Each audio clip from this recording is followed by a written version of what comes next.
Je vais trouver une solution. C'est une bonne idée, ça. J'aurais pu l'avoir, cette idée. Tu vas trouver la solution. Je vois plus qu'une solution. Ce n'est que le début. Patrick Longchamp. Voilà, bonjour à toutes et à toutes, très heureux de vous retrouver dans Ce n'est que le début pour vous parler de solutions comme tous les vendredis, 12h30 tapante sur Sun. Et aujourd'hui, on va parler de comment, quand les startups se mettent au service des migrants, des exilés. Et c'est une initiative d'innovation sociale nantaise qui s'est créée il y a un petit peu plus d'1 an. Et on va recevoir celui qui en fut à l'origine, en tout cas à l'idée peut-être originelle. Il s'agit de Simon Robic. Bonjour Simon. Bonjour. Merci beaucoup d'être avec nous. Alors, Startup Nantes Exilé, c'est quoi l'origine exacte de ce projet dont on va parler un petit peu après ? Alors le point de départ, c'est une réaction un peu épidermique à un fait d'actualité comme on peut en voir souvent sur ce genre de sujet, où en fait, moi quand j'ai vu l'expulsion du campus du Tertre il y a un peu moins de 2 ans, je me suis dit c'est quand même fou qu'on remette des gens à la rue sans vraiment leur proposer de solution.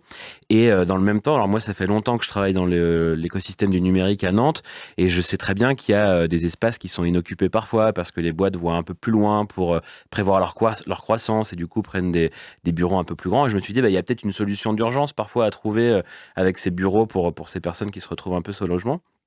Et donc j'avais lancé un appel sur les réseaux sociaux et j'ai justement eu une de ces associations qui s'occupe de ces exilés qui m'a contacté en disant en fait le mieux pour que tu te rendes compte vraiment de la situation, c'est que tu viennes les rencontrer, que tu ailles les voir.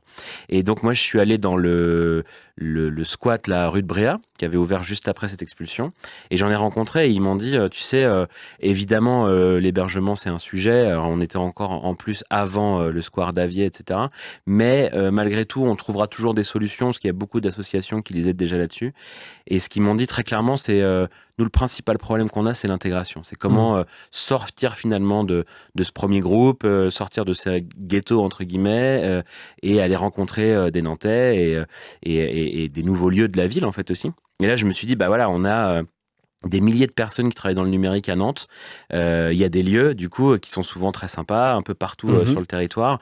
Et j'ai décidé de commencer à travailler là-dessus pour réunir un peu ces deux mondes qui en plus avaient un vrai besoin, exprimaient un vrai besoin de alors, rencontrer on des situe gens. uniquement sur le logement ou est-ce qu'on va un petit peu plus loin aussi ? On va aussi sur la notion, alors telle que le font déjà des structures qu'on connaît bien dans l'écosystème du numérique, que sont Simplon, par exemple, qui vont aller en effet chercher des personnes migrantes, des personnes accueillies sur le territoire pour pouvoir les former au code, au développement. Il y a aussi cette vocation d'intégrer peut-être des talents à l'intérieur des startups sur des micro-tâches ou des tâches qu'elles seraient en capacité de faire. Du coup, au final, on n'est pas du tout parti sur cette histoire de logement parce que c'était pas un besoin qui était exprimé, mais on s'est concentré que sur l'intégration.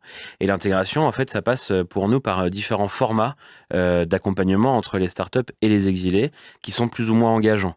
On sait que ça peut être un sujet, entre guillemets, un peu politique sur lequel les entreprises n'ont pas toujours envie de se positionner. Donc moi, je voulais montrer que vraiment, on pouvait faire des choses qui étaient déjà très utiles sans forcément que ça soit engageant en termes de temps ou d'affichage politique, entre guillemets, quoi. Donc l'idée, c'est de démarrer par une rencontre un peu informelle, un déjeuner, un dîner entre des collaborateurs d'une équipe qui souhaiterait s'engager sur ce genre de sujet et un groupe d'exilés qui a été sélectionné par une association avec qui on travaille. Et du coup, l'idée, c'est de démarrer vraiment par ces formats très informels, de détecter dans ce groupe des besoins. Alors ça peut être l'écriture d'un CV, de l'aide sur des démarches administratives, ça peut être ce genre de choses. Et donc d'avoir ensuite une deuxième rencontre entre ce groupe de collaborateurs et ce groupe d'exilés pour travailler à la résolution un peu de ce problème ou de ce besoin. Et puis après, de continuer dans l'idéal cette relation qui peut être née grâce à ça. Donc on est vraiment sur des choses qui sont peu engageantes et qui peuvent aller après vers des projets un peu plus longue durée, voire de l'intégration au sein même des structures, ce qu'on n'a pas encore réussi à faire plutôt à cause de freins un peu administratifs, mais c'est vraiment aussi une des ambitions. Ce que vous voulez dire, c'est qu'il y a des freins administratifs, mais il y a aujourd'hui en face des compétences et des personnes des entreprises souhaiteraient intégrer. Bien sûr, oui, évidemment. En fait, ce qu'il faut se dire, c'est que ces gens-là, dans leur pays d'origine, avant d'arriver en France, ils avaient des métiers comme les nôtres. Ça pouvait être évidemment des médecins, des avocats, des informaticiens, enfin des métiers de toutes sortes. Et quand ils sont arrivés en France, bien souvent, on les oriente vers des métiers plus manuels, du bâtiment, du maraîchage, ce genre de choses. Et en fait, c'est souvent parce qu'on leur ouvre pas la porte qu'ils ne peuvent pas retrouver des métiers proches des compétences qu'ils avaient en arrivant ici. Donc l'objectif, l'objectif, c'est ça, c'est de pouvoir à terme réussir à vraiment les intégrer dans ces organisations. Et alors, il y a des freins administratifs pour pouvoir y arriver, de par leur statut, mais aussi des blocages qu'on a plus de mal à comprendre parfois.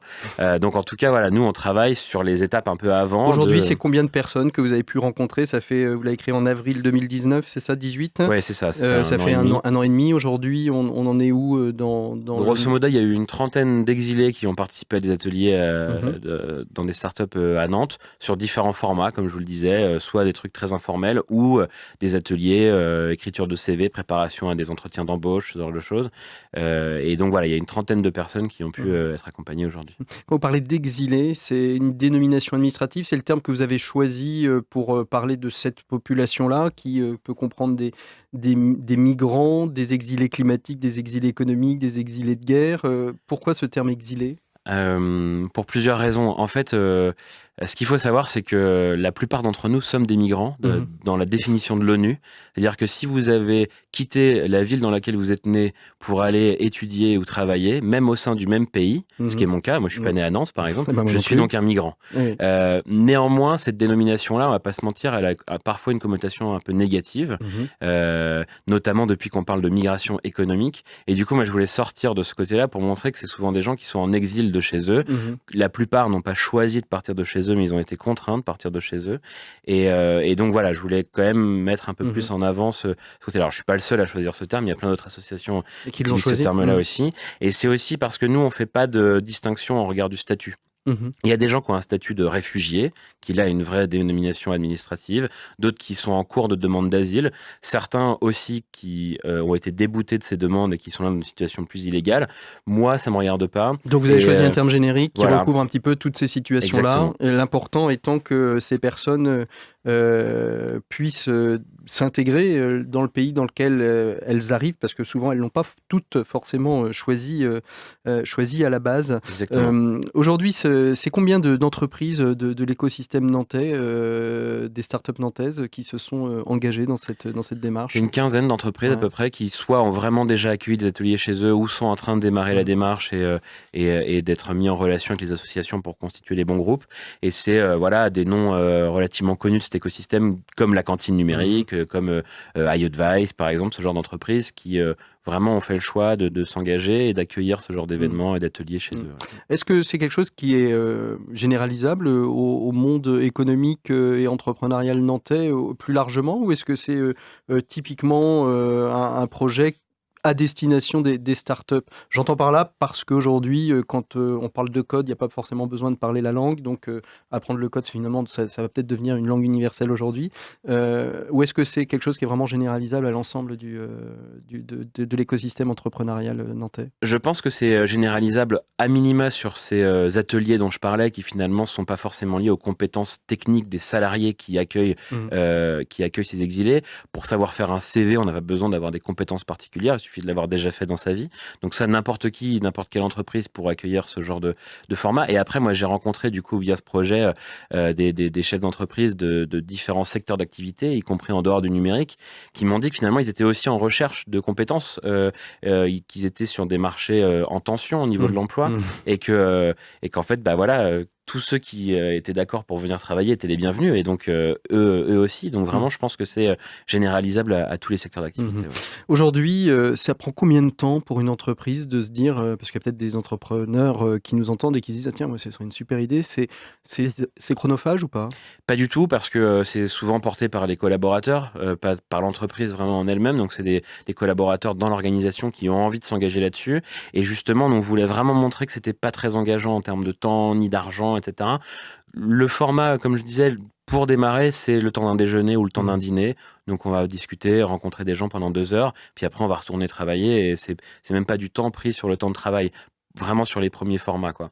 Ça peut être ensuite un atelier en soirée, 2 heures pour faire son CV, 2 heures pour te préparer un entretien d'embauche, et voilà, et après à 20h ou à 21h, on est rentré chez soi, et ça nous a pas coûté grand chose, entre guillemets. Donc c'est peu engageant en termes de temps, et c'est vraiment pas lourd pour l'entreprise. Aujourd'hui, un auditeur veut s'engager auprès de vous. Qu'est-ce qu'il fait? Il va où et comment il vous contacte? Alors, il peut aller sur notre site web, c'est exilé.startupnantes.com. Et là, il y a les infos en termes de format, formulaire de contact pour dire qu'il est intéressé. Et puis nous, on reprend contact avec lui ou elle et on le met en contact avec une association pour démarrer la collaboration. Super, merci beaucoup Simon Robic d'avoir été notre invité de Ce n'est que le début. Ce n'est que le début de votre aventure. J'espère qu'elle continuera et qu'il y aura de plus en plus d'entreprises et de plus en plus d'exilés qui pourront être accueillis. Et l'idéal même, ce serait un peu comme pour les Restos du Cœur, c'est qu'on n'ait plus du tout besoin de cette start-up à terme, de cette association était une très belle bonne idée à terme. Je vous souhaite une très belle écoute des programmes de Sun. On se retrouve très vite la semaine prochaine pour un prochain Ce n'est que le début. À très bientôt, au revoir, bon week-end à tous. Ce n'est que le début, en replay et en vidéo sur mysun et le sonunique.com.